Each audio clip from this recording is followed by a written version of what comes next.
नमस्कार दोस्तों, pro people news में मैं आपका स्वागत करता हूं। ब्लड प्लाज्मा थेरेपी से मरीज का इलाज वर्षों से किया जाता रहा है।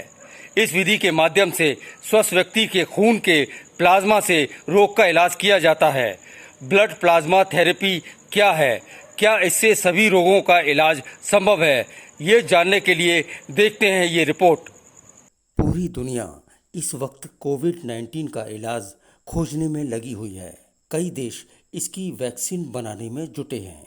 इसके दूसरे विकल्प भी ढूंढे जा रहे हैं, जिसमें होम्योपैथिक और आयुर्वेद उपचार प्रमुख हैं। लेकिन भारत में इस वक्त सबसे ज़्यादा चर्चा में है ब्लड प्लाज्मा थेरेपी, यानी मनुष्य के रक्त में पाया जाने वाला प्लाज्मा। इस पर ट्रायल भी शुरू हो चुके हैं। हालांकि ब्लड प्लाज्मा थेरेपी पुरानी है, लेकिन हाल के कुछ वर्षों में चिकित्सकों ने ये अनुभव किया है कि मनुष्य का शरीर खुद को ठीक करता है। प्लेटलेट्स और प्रोटीन से भरपूर प्लाज्मा थेरेपी अच्छी मेडिसिन का काम करती है। इस विधि में किसी भी बीमारी अथवा संक्रमण से ठीक होने वाले व्यक्ति के रक्त का प्लाज्मा ही उपचार के लिए दिया जा सकता है। ऐसे किसी भी व्यक्ति के शरीर में संक्रमण से लड़ने के लिए एंटीबॉडीज तैयार हो जाती है। संक्रमण से ठीक हुए व्यक्ति का प्लाज्मा 2 हफ्ते के बाद ही लिया जा सकता है। इसका मतलब ये है कि कोविड-19 के संक्रमण से ठीक हुआ रोगी ही कोविड-19 के मरीज को अपना प्लाज्मा डोनेट कर सकता है। प्लाज्मा डोनर का कम से कम 2 बार टेस्ट किया जाना चाहिए। डोनर को कोई अन्य बीमारी नहीं होनी चाहिए। प्लाज्मा डोनर के रक्त की जांच हेपेटाइटिस बी और HIV की जांच के बाद ही प्लाज्मा डोनेट किया जा सकता है। इन सभी जांच प्रक्रिया के बाद ही डोनर के खून से प्लाज्मा निकाला जाता है।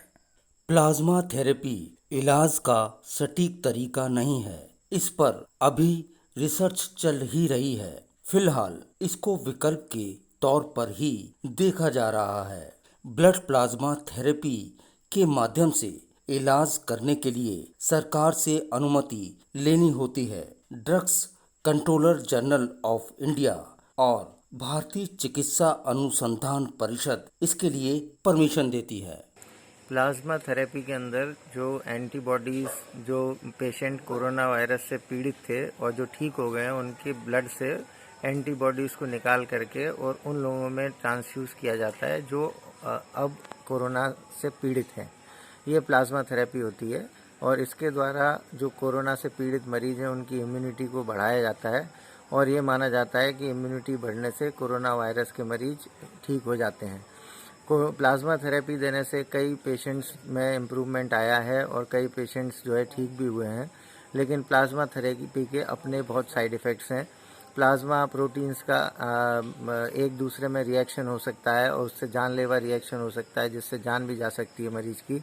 इसलिए प्लाज्मा थेरेपी सारे मरीजों में कारगर सिद्ध नहीं होती।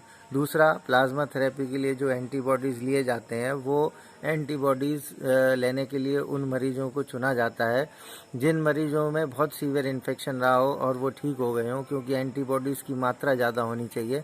अगर एंटीबॉडीज़ की मात्रा ब्लड के अंदर कम है और आपने ऐसे मरीज से जो है प्लाज्मा थेरेपी के लिए प्लाज्मा लिया है तो उस प्लाज्मा का कोई ज़्यादा उपयोग नहीं हो सकता।